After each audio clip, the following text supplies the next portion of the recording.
Cycles is an unbiased ray tracing renderer for Blender, allowing you to create near photorealistic renders. Unlike Blender Internal, Cycles has a more unique setup and focus on using nodes to create your materials and textures, instead of the standard material tabs seen in the internal renderer. Cycles allows you to select a number of preset shaders to create materials that would not be possible to replicate in the internal renderer accurately, like the anisotropic effect seen on most metallic surfaces, like cooking pots. You can follow along if you want, but we will not show everything. In this video, I will be going through the process of creating a fictional planet using a reference of the planet Jupiter.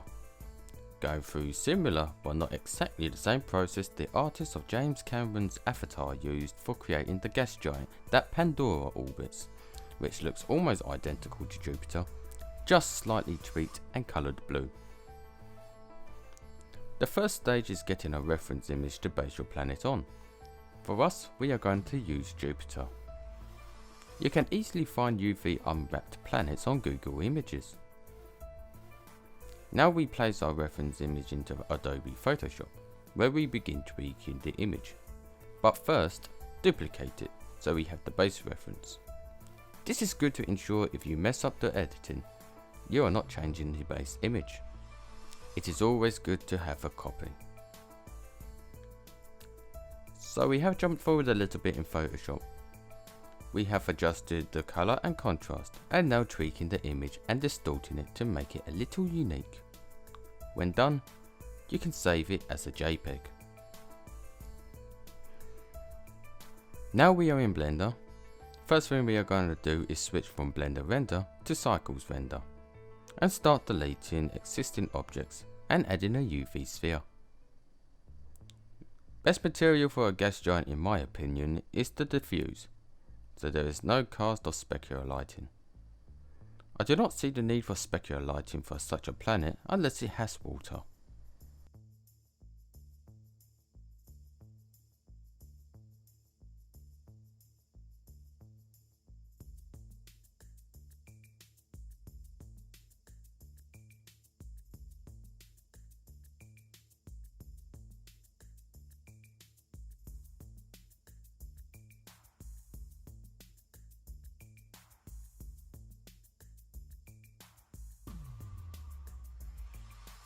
With our node links set up, we can now adjust our render samplings and resolution.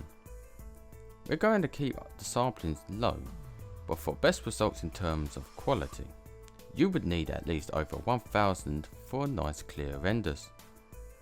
For this demonstration, we will keep it at 128. So the render looks good, but it looks pretty flat and unappealing. To make the render stand out, we will use a compositor. There are a number of composition applications out there. Many studios use Nuke for composition. We're going to use Blender's internal compositor. So we set up the composition, re-rendered the scene, and that's the final product. I'm Lucas, known from Aesthetics Interactive Studios. Thank you for watching.